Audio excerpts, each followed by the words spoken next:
Welcome to vidzet.com. My name is Ted Noel. I'm a medical doctor with 36 years of experience, but I am not Hillary Clinton's treating physician, so I can't claim that what I'm about to tell you is a conclusive diagnosis. What I can do is exactly what the CIA does. I look at the public record and then I put it together to see if there's a single story that explains all of the odd things we see with Hillary and arrive at an answer as to what's going on medically with her. On August 14, Joe Biggs of InfoWars reported that Secret Service agents had approached him with information that Hillary Clinton was suffering from Parkinson's disease. They've had to take steps to accommodate her disease. They also indicated that they have known she's had Parkinson's disease for an extended period. It has become so severe that they are seriously concerned about her ability to perform the duties of president if she is elected. This is a highly unusual circumstance because Secret Service agents are cleared top secret and are prohibited from disclosing this sort of protected information. The only obvious reason for them to speak to a reporter is that they see Hillary Clinton as an imminent threat to national security because of her disease. Days after InfoWars, Julian Assange of WikiLeaks released Hillary Clinton emails where she directs State Department staff to research new drugs to treat Parkinson's disease. Let's connect the dots. On January 31, 2005, Hillary Clinton fainted during a speech. Secret Service agents kept her from injuring herself as she fell. Her public explanation was that she was ill and dehydrated. She left the stage to remove an outer jacket rather than removing it on stage. Oddly, she did not seek medical attention unless she received it off stage before returning. June 18, 2009, Hillary Clinton broke her elbow, quote, on her way to the White House, close quote. Again, we do not have video. But this is also a bit odd since she has had 24/7 Secret Service protection for 24 years. She would have to fall at a distance from them with no warning, or they would have broken her fall as they did in 2005. Early in December 2012, Hillary Clinton fell at home, struck her head, and suffered a concussion. Like the 2005 fall, the public explanation was dehydration and fainting. But again, this is very odd. To strike your head requires a complete loss of protective reflexes. Being wobbly from dehydration won't do this. At this point, let's look at the Secret Service Parkinson's disease story. If Hillary has Parkinson's disease, all three falls make sense. In 2005, she could have felt herself starting to have problems and went off stage to get an apomorphine shot for a quick fix. Unfortunately, it didn't work and she fell. The 2009 fall is stranger, but this is well explained by a Parkinson's freeze event. As one Parkinson's sufferer put it, 1 minute I'm upright and sailing along. The next, the asphalt is rushing up at me. The alarms sound, the adrenaline spikes, the needles jump into the red. We're going down. Shields up, shields up. But there are no shields. 180 pounds of vulnerable flesh and bone crashes to the earth. Hillary probably froze and then fell. Either she recovered enough to avoid major injury as she was falling, or she was simply lucky. Then came 2012 and the concussion. This time the freeze was unlucky. No one was there to catch her fall, and the damage was major. Now let's be clear here. This is not a firm diagnosis. I am a doctor, but I am not her treating physician. But everything so far fits the theory. Her, quote, medical clearance letter, close quote, is a typical response managed by a politician who lies about everything.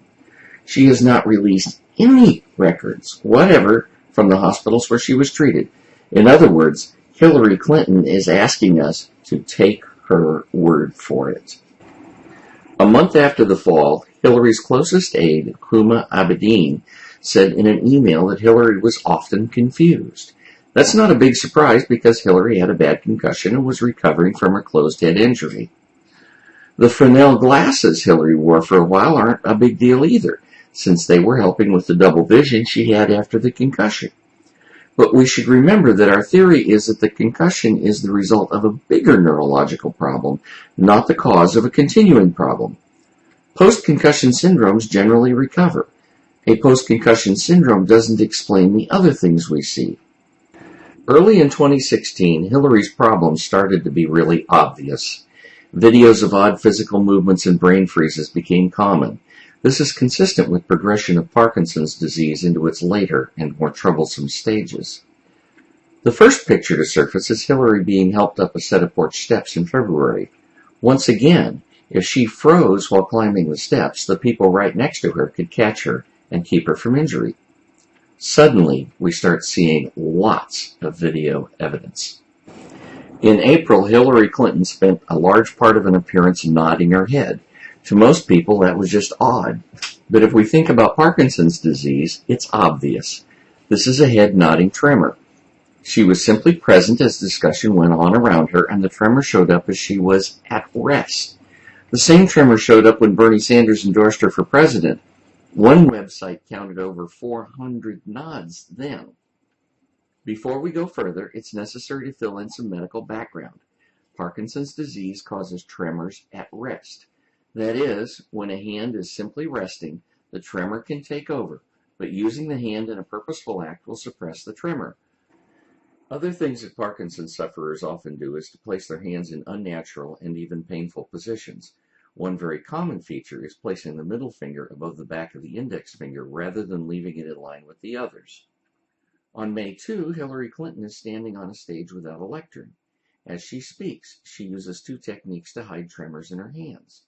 First, she keeps her hands busy. Second, when she's not using her free hand, she presses it to her chest, thus making any tremor almost invisible. The problem with this strategy is that it's not perfect.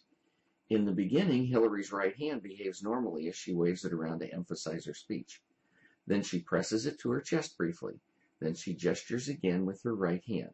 But this time, her Parkinson's disease takes over, and it's likely she isn't even aware of it. Hillary's right hand assumes a frankly painful position, which includes her middle finger above her index finger. Professionals who care for Parkinson's patients recognize this as a common Parkinson's disease hand posture. This is one of the most famous of Hillary's odd events. One of the reporters there, Lisa Lehrer, has written that it was nothing important, but the video tells a different story. Several reporters shouted questions at the same time.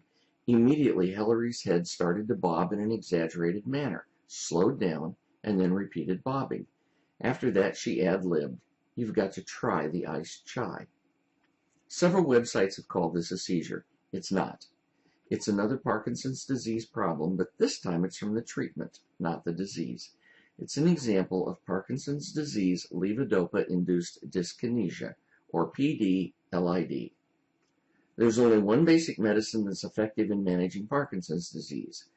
Levodopa replaces dopamine the brain loses as cells in the substantia nigra, one of the coordination centers in the brain, die.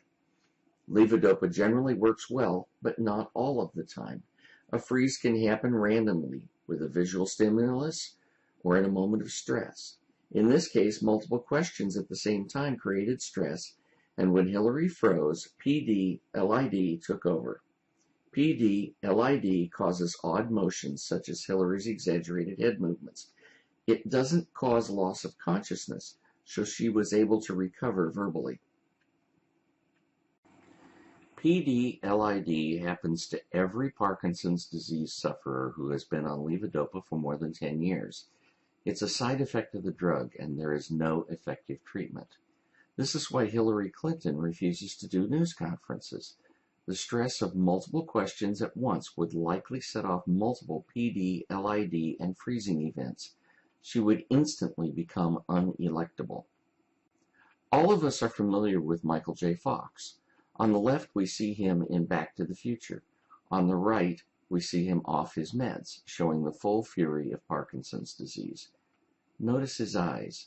This bug-eyed look is common in Parkinson's disease. At the Democratic National Convention during the balloon drop, we saw an astonishing scene. Hillary saw something directly ahead. A normal startle reaction would lock her in that direction, but that's not what happens. Instead, her head jerks hard left, then up. Her eyes pull right, and her head follows. Then her eyes reverse to the left, and her head follows again. All through this, her mouth is unnaturally wide open, and she has bug eyes. Every element of this is common in Parkinson's disease. When this was shown to Parkinson's disease patients and caregivers, there was no doubt. This is probably a freeze where PD-LID caused an oculogyric crisis. A week or so later, Hillary declared that she had, quote, short-circuited, closed quote, a false response to Chris Wallace of Fox News.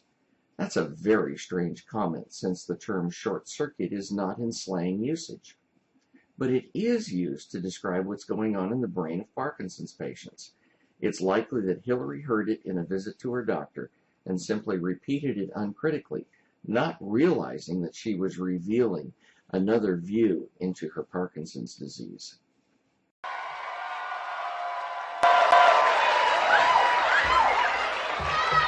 You okay? Keep talking. You handle it. We're not going anywhere. Okay, here we are. Keep talking, man. Keep talking. Okay, we'll keep talking. On August 6, Hillary is talking at a rally. A disturbance in the crowd catches her eye and she freezes.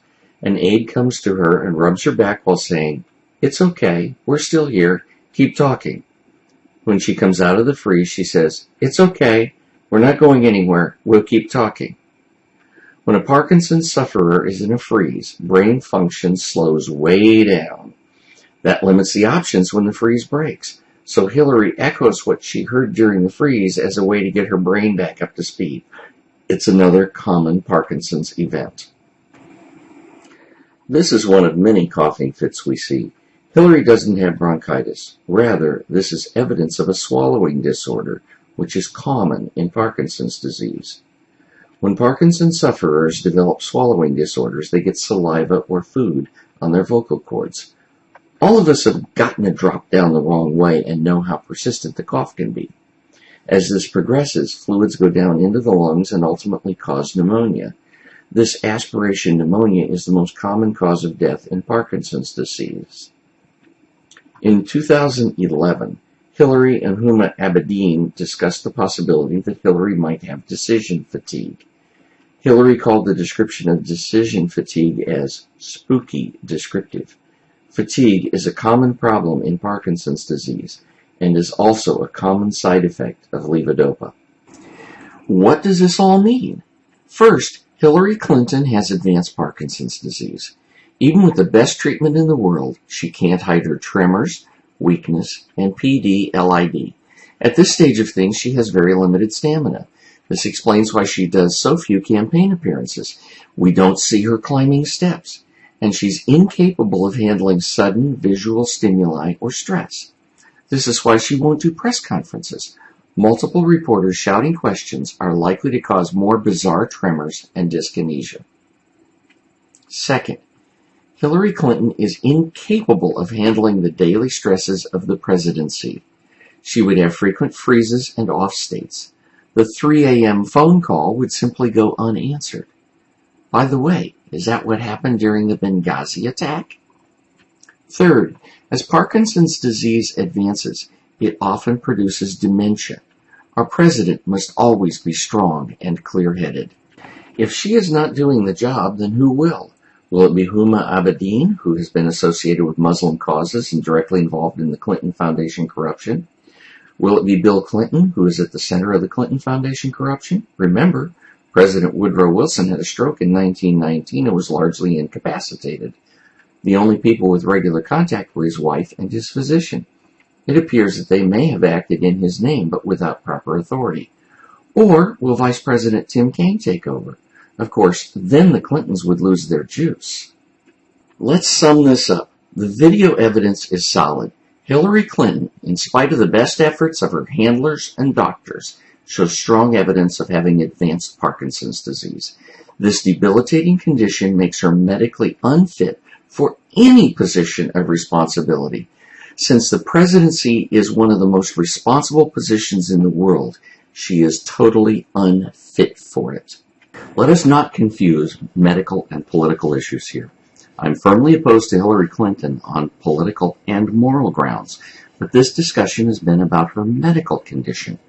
Hillary has known that she has advanced Parkinson's disease since at least 2012.